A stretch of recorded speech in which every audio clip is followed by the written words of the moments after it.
Assalamualaikum warahmatullahi wabarakatuh. Perkenalkan, nama saya Nurul Aisyah Amini Siregar dengan NIM 1905111098.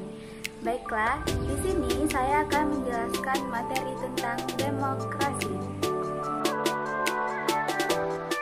Menurut istilah, demokrasi berasal dari bahasa Yunani, yaitu demokratia, yang artinya kekuasaan rakyat, yang terbentuk dari kata demos yang artinya rakyat dan kratos artinya kekuatan atau kekuasaan. Demokrasi merupakan suatu sistem atau tatanan pemerintahan yang identik dengan kedaulatan, kekuasaan dan kebijaksanaan di tangan rakyat, atau dengan istilah lain pemerintahan dari rakyat, oleh rakyat dan untuk rakyat. Demokrasi ditentukan atas dasar mayoritas suara yang diawasi secara efektif oleh rakyat dalam pemilihan berkala berdasarkan prinsip kesamaan politik dan diselenggarakan dalam suasana terjaminnya kebebasan politik. Adapun pengertian demokrasi menurut para ahli, yakni menurut Tani Reja, demokrasi adalah pemerintahan oleh rakyat, kekuasaan tertinggi berada di tangan rakyat dan dijalankan langsung oleh mereka atau oleh wakil-wakil yang mereka pilih di bawah sistem pemerintahan bebas. Dari pernyataan tersebut dapat kita ambil kesimpulan bahwa kunci penting dari sebuah negara adalah warga negara atau rakyat. Mengapa kunci penting sebuah negara adalah rakyat? Ini semua dikarenakan rakyat adalah komponen kompleks pada sebuah negara, sebab sebuah negara itu sangat membutuhkan rakyat dan pemerintah. Menurut Joseph A. Schumpeter, demokrasi merupakan suatu perencanaan institusi untuk mencapai keputusan politik di mana individu-individu memperoleh kekuasaan untuk memutuskan cara perjuangan kompetitif atas suara rakyat. Oleh karena itu, kekuasaan tertinggi dipegang oleh rakyat, karena pemerintahan itu dari rakyat, oleh rakyat, dan untuk rakyat. Selanjutnya, nilai dan prinsip demokrasi. Menurut Robert A. Dahl, demokrasi sebagai gagasan politik memiliki nilai atau kriteria sebagai berikut. Yang pertama, persamaan hak pilih dalam menentukan keputusan kolektif yang mengikat. Yang kedua, partisipasi efektif, yaitu kesepakatan yang sama bagi semua warga negara dalam proses pembuatan keputusan secara kolektif.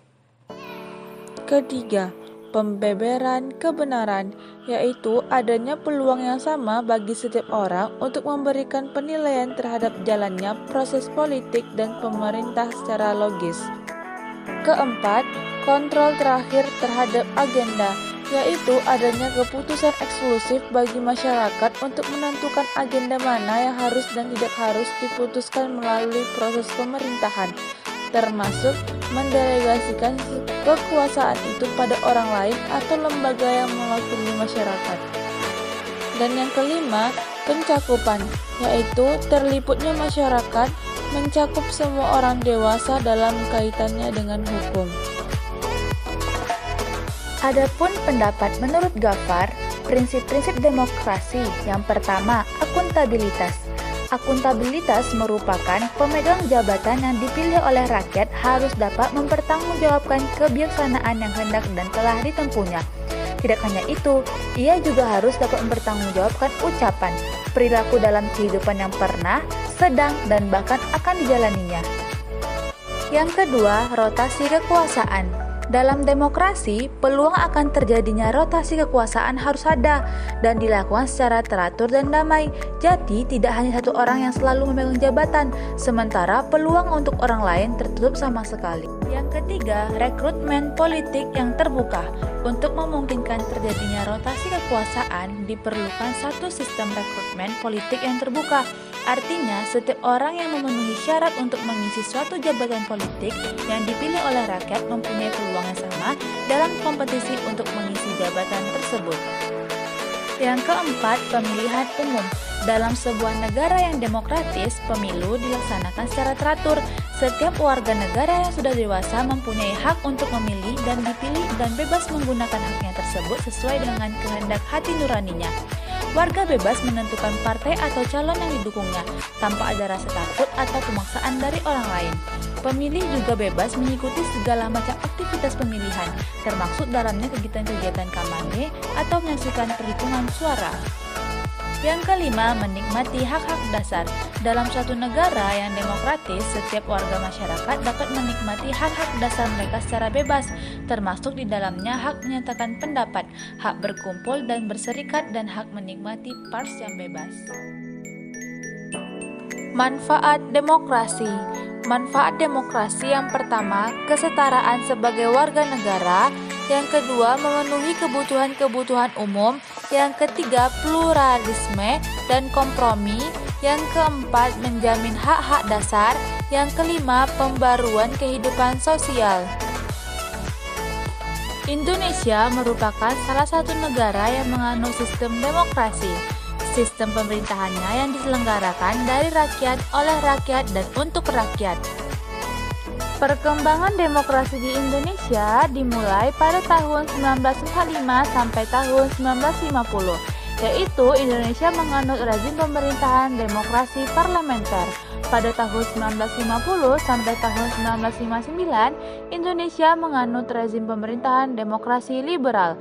Pada tahun 1959 sampai tahun 1965, Indonesia menganut rezim pemerintahan demokrasi terpimpin pada masa Orde Lama.